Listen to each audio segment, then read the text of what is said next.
It's time we talk about burnout and how it affects neurodivergent people on a way worse scale than neurotypical people. Now, obviously, everybody can experience burnout and different levels of it. This video is specifically focusing on neurodivergent people and how it affects them. This article titled What to Know About Neurodivergent Burnout from Medical News Today. Neurodivergent burnout can cause symptoms such as chronic exhaustion, increased sensory sensitivity, and loss of skills. Taking time off and lowering self-expectations may help with recovery. This article notes some of the main symptoms of burnout that may affect everybody. Pause to read. The symptoms listed can affect neurotypical people and neurodivergent people, but now we're going to look at how it affects neurodivergent people and how it negatively affects them in a completely different way, and maybe even worse. Neurodivergent burnout includes symptoms specific to being neurodiverse, such as increased sensory sensitivity, a loss of skills, increased meltdowns, reduced capacity to live independently, and shutting down. Now let's talk about stressors that cause neurotypical people to burn out versus neurodivergent people to burn out.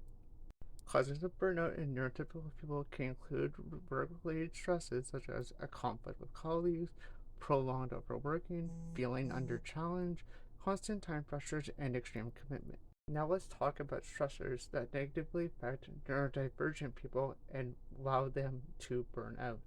Now obviously, everything above for the neurotypical people can also happen to neurodivergent people, but these are some extra things that will happen to neurodivergent people when they are burnt out.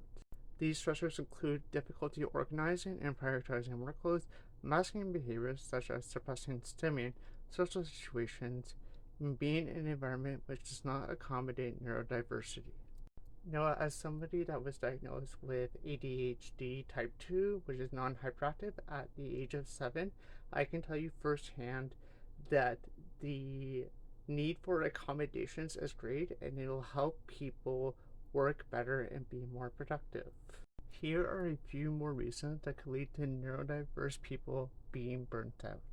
So, as we already talked about the lack of accommodations and support, they can have executive functioning fatigue and their overall load exceeding abilities and supports, which is not good. And finally, this is something that is prevalent to neurodiverse people, is the ability to hyperfocus. Some people think that's a good thing, but intense hyperfocus can actually lead to mental fatigue, which can also lead to burnout. Here's how you can help a burnt out autistic and ADHD person recover from their burnout. That includes properly nourishing the body, supportive movement, rest, spending time unmasking, engage in special interests, engage in rhythm, and drop any unnecessary demand. At the end of the day, workplaces need to do better in order to accommodate for these neurodiverse people. Whether it's doing a better job managing workloads or giving them less expectation, especially now that there is new research on neurodivergent workers. Pause to read, but this is basically the poll that I will be talking about and the data about it.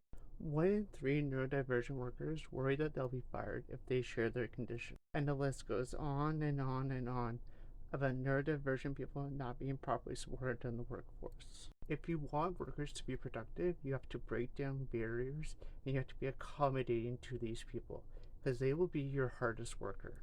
And showing up at work is just as important as showing up outside of work, because those social obligations are just as important as the work obligations. So we need to treat neurodivergent people better.